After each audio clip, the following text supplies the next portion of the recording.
O Vasco é o 13º colocado do Brasileirão. Derrota para o Palmeiras veio, gente. Que vacilo.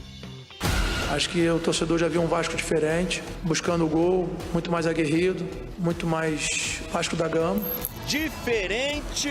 Salva de bicicleta.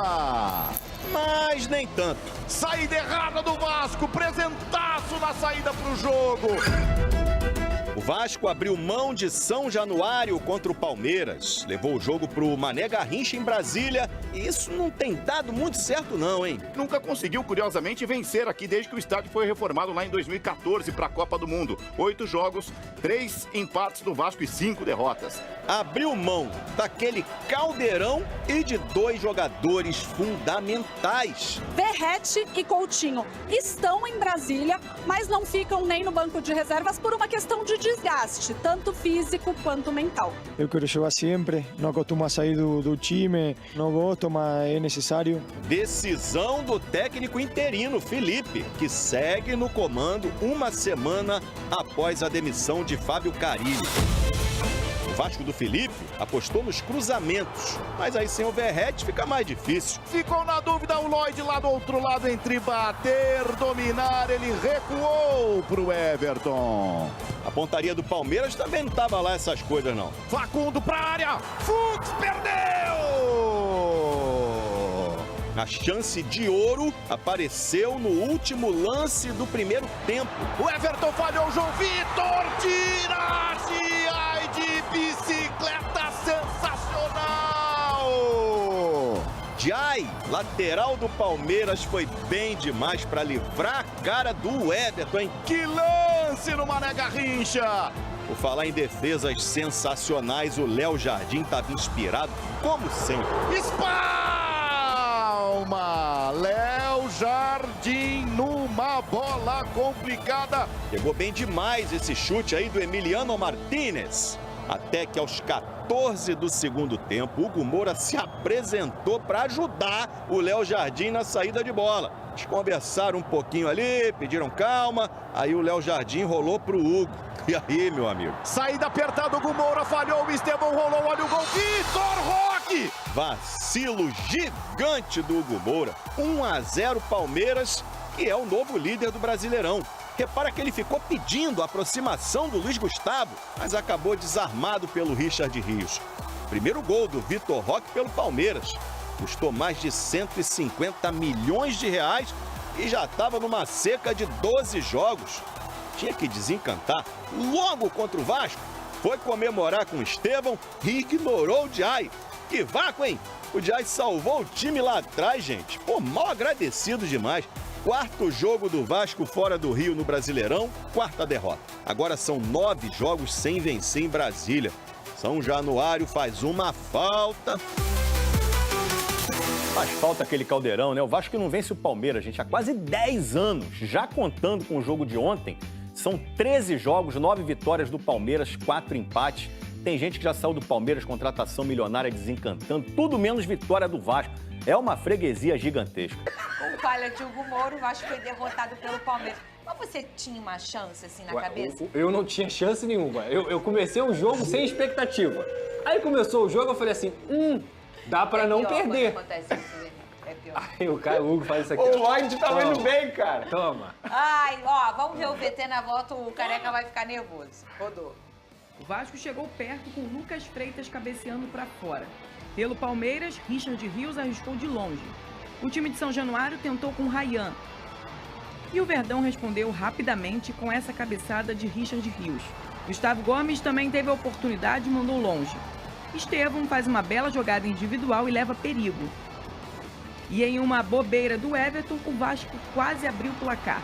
João Vitor chutou, mas Giai faz o impossível. No segundo tempo, Léo Jardim se esticou todo para evitar um golaço de Emiliano Martínez. O Verdão insistiu, mas contou com a ajuda de Hugo Moura. Estevão aproveita e só toca para Vitor Roque fazer o primeiro dele com a camisa do Palmeiras. Estevão de novo chega perto, mas o Vasco evita. A equipe carioca, já cansada, ainda buscou o empate com o Ryan, mas chutou sem força. E se o Vasco não tentava, o Palmeiras quase chegou ao segundo com Flaco Lopes e a bola foi para fora. Final, Vasco 0, Palmeiras 1. O Cruz Maltino não vence o rival desde 2015. Vou falar pra você, Pedrosa, o que eu falei pro meu marido. Vocês não são amiguinhos do Palmeiras? Não, eu não tenho Vocês esse não negócio. são, assim, parceirinhos? Né? Ai, vou torcer pro Palmeiras, que eu gosto do Palmeiras, não sei o quê. Então, fica feliz que o gol do Vitor Roque primeiro foi em vocês, não é, Vene? Eles não são aqui, ó, torce pro Palmeiras. Vocês não são em carne? É, em carne É, aqui, vocês não ó. são Ai, amiguinhos? amizadezinha de Palmeiras. Não, mas eu acredito que seja amigo mesmo. Você acredita? O Pedrinho, pra levar esse jogo pro Mané Garrincha, já ter falado, Palmeiras, vence logo, vai. Pedrosa, o que aconteceu? Dava pra ganhar, não dava? Ganhar, não. Dava pra não perder. Dava pra não perder, O entendeu? famoso empate. Exato, exato. Mais conhecido como empate. E assim, cara, vamos lá. Primeiramente, eu acho que você tem que falar sobre esse planejamento. O Vasco da Gama ontem não teve o Verratti e o Coutinho por conta de desgaste físico, risco de lesão, por conta de viagens. O Vasco tem 3 viagens seguidas. Foi contra a última partida contra o Operário, essa no Mané Garrincha, e também vai jogar fora de casa pela Copa Sul-Americana.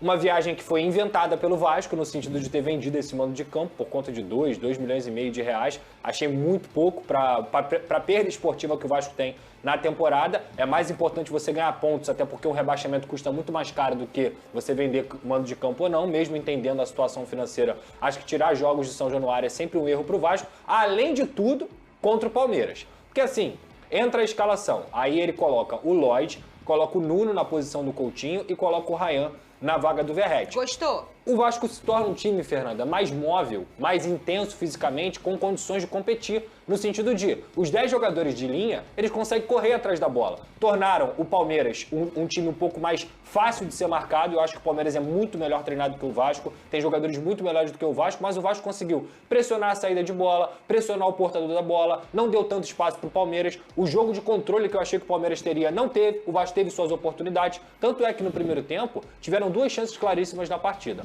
Uma cabeçada do Bruno Fux, que eu acho que se acontece ali, o jogo ia desmoronar, mas que ele cabeceia para fora, e o lance do João Vitor, que ele dá um tapa por cima do Everton, numa saída errada do goleiro do Palmeiras, e o Giai tira de bicicleta. O jogo vai 0-0 pro intervalo, e o vascaíno, que estava com medo de tomar um vexame, de ver um vexame, fala assim, opa, dá pra gente conseguir pelo menos pontuar lá em Brasília.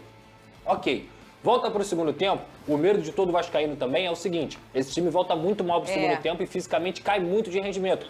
Por incrível que pareça, o Vasco não caiu de rendimento. O Vasco, surpreendentemente, continuou tendo um jogo de competição equilibrado. Claro que o Palmeiras ia criar mais oportunidades, a gente está falando do líder do campeonato, um dos melhores times da América do Sul, mas o Vasco também teve suas chances, também conseguiu não ser tão controlado dentro da partida. Até que, mais uma vez, assim como foi em 5 dos últimos 7 jogos do Vasco no Campeonato Brasileiro, um erro individual coloca tudo a perder. O Hugo Moura tenta sair com a bola ali, uma saída de bola que o Vasco estava fazendo desde o primeiro tempo, mas que, para ser muito honesto, tem muita gente falando assim, porque isso é questão de treino. Isso pode ser questão de treino. Só que não dá para tirar, Fernanda, a responsabilidade da capacidade cognitiva do jogador. O jogador, ele tá ali dentro de campo e ele tem que tomar decisões, porque o futebol é feito de risco. Ele é feito de risco lá na frente, ele é feito de risco lá atrás. A partir do momento que o Hugo Moura pega a bola, olha pro lado e não tem ninguém ao lado dele, o que ele tem que fazer? Isola a bola. Isola a bola, dá um bico para lateral, dá um bico para frente, só isola a bola. Em vez dele conseguir, ou melhor, tentar driblar dentro da área. A partir do momento que ele tenta sair com a bola dentro da área, depois ele vê que fez besteira e tenta dar o passe, o Palmeiras, que é um time taticamente, talvez seja o melhor do Brasil, amassa o Vasco ali na linha alta, consegue roubar a bola, gol do Vitor Roque. O que isso quer dizer? Que o Vasco, além de ser uma equipe frágil mentalmente, que toma o gol e desmorona, além de ser uma equipe que estava sem seus principais jogadores, além de ser uma equipe que teve a diretoria, que vendeu o seu mando de campo, ainda é uma equipe que erra constantemente, individualmente, em seus jogos. Eu posso lembrar de cabeça aqui vários jogos que o Vasco teve erros individuais grotescos, não são erros normais. Erro normal, até porque não acontece gol sem erro. O erro, ele acontece. O erro grotesco é que irrita o torcedor.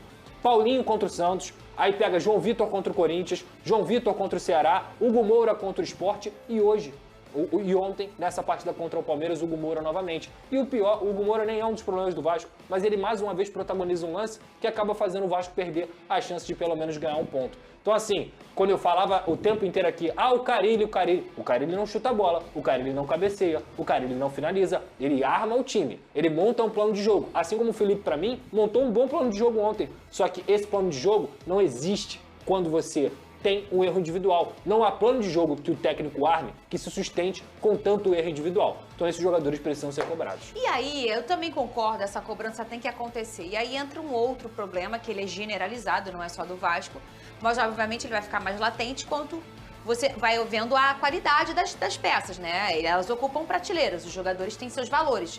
E não é por coincidência, é porque eles realmente valem o que eles conseguem desempenhar.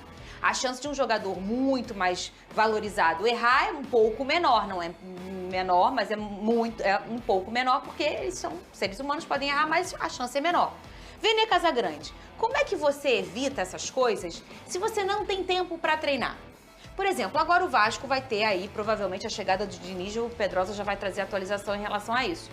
O Diniz vai chegar com um tipo de jogo muito específico e vai precisar de um tempo para implementar aquilo, só que ninguém tem tempo para treinar. O Flamengo tem tempo para treinar? Não. O Botafogo não tem tempo para treinar. Ninguém tem tempo para treinar. Eles estão viajando, ou eles estão jogando, Venê. Como é que vai resolver isso? Tudo é ajustado através de vídeo, né? Existe o treinamento por vídeo que os treinadores gostam de fazer. Mas isso aqui não treina por vídeo, né? Olha só, quem sou eu? Eu não estou aqui dizendo que eu entendo mais de futebol que o Felipe, que no caso foi o treinador do Vasco diante do Palmeiras. Mas se eu fosse o treinador, eu jamais ia pedir para esses jogadores do Vasco da Gama fazerem uma saída de bola como essa. Esse é o maior questionamento, o meu maior questionamento em relação à contratação do Diniz. Porque, vamos lá, fazer uma analogia, igual uma empresa, você tem uma vaga disponível, é você analisar se esse candidato ele tem requisitos para assumir essa vaga nesse momento, por mais que você goste do candidato. Eu também gosto muito do trabalho do Fernando Diniz, o Pedrinho também gosta, o Felipe também gosta, mas será que o Diniz ele se encaixa ao estilo de jogo do Vasco da Gama atualmente? As peças As peças, tem, né? Exatamente. Assim, eu não gosto, para mim é até injustiça você pegar um lance e cravar que, tá vendo, esse lance aqui mostra que o Vasco não tem condições. Não, mas não é só esse lance. A saída de bola contra o Sport já havia sido ruim, eu comentei aqui. Vários momentos, vários outros jogos, a saída de bola do Vasco da Gama já tinha mostrado que não é um ponto forte, pelo contrário, é um ponto negativo da equipe. Eu, se eu fosse o Felipe, eu jamais ia permitir que o jogador do Vasco faça isso. Ainda mais o Hugo Moura, que eu conheço assim, de longa data, desde os tempos do Flamengo, esse não é o forte dele, saída de bola. O Jair consegue fazer isso muito bem na equipe do Vasco. Então, assim, Fernandinho, te respondendo de maneira sucinta, entendendo e analisando o time do Vasco da Gama, eu jamais pediria para ter uma saída de bola como essa. Dá bicão para frente, enfim, faz outra coisa diferente. Isso é extremamente arriscado, ainda mais diante de um forte rival que é o Palmeiras. Eu já acho que a questão não é só a questão das peças, né? Porque assim, o Hugo Moura é volante. Ele é o primeiro volante, correto? Perfeito. Se ele não souber dar um passe pro lado, ele não pode jogar no Vasco. Porque aquilo ali é um passe pro lado. A questão é, o Luiz Gustavo estava marcado. Então, se ele está marcado, quem tem que tomar a decisão é o jogador. Quando o Fernando Diniz assumir, que é o que provavelmente vai acontecer... O que você tem de informação? Vamos lá, só para resumir, né? A informação que eu tenho ele já deu sim, o Vasco já também quer contratar ele, é uma questão financeira, que eu até dei na última sexta-feira lá na Placar, com todas as informações, que é uma questão financeira. Ele pediu um salário na casa dos maiores salários do futebol brasileiro e o Vasco não vai pagar isso. Então, hoje, há um sim do Fernando Diniz, há uma vontade do Vasco também, só que falta esse detalhamento com o staff do jogador na questão financeira. E que eu acho que não vai ser problema, porque o Fernando Diniz já deu o aval, já tem a intenção de assumir o Vasco. Então, acho que é só uma questão de tempo do Vasco voltar da Venezuela, que é quando o Vasco vai enfrentar o Porto Cabide, e anunciar o Diniz. Voltando ao que eu estava falando, a saída de bola, a questão não é só o individual e o coletivo, é o tempo de treinamento. Ele vai ter tempo de treinamento, porque ele vai ter um mês para a parada do Super Mundial. Sim, então ele vai conseguir ter tempo. Gatilho de treinamento, é como você posiciona os seus atletas, é a maneira que você repete aquelas jogadas ali, e que obviamente os erros vão acontecer, como aconteceram no Fluminense, na Seleção Brasileira, no São Paulo, mas o que o Fernando Diniz acredita, e aí eu tô falando mais pelo lado do treinador, a gente sai com a bola de forma mais qualificada e isso gera muito mais gols do que a gente toma errando. Então essa que é a questão que ele defende. Eu acho que o Vasco tem condições com o time que ele tem de treinar e fazer a saída de bola. Só que, repito, a gente não pode tirar a responsabilidade do atleta. Ali é uma questão de tomada de decisão e o futebol é um jogo de risco. Se o atleta ficar tomando decisão errada, como o Vasco tem tomado o tempo inteiro,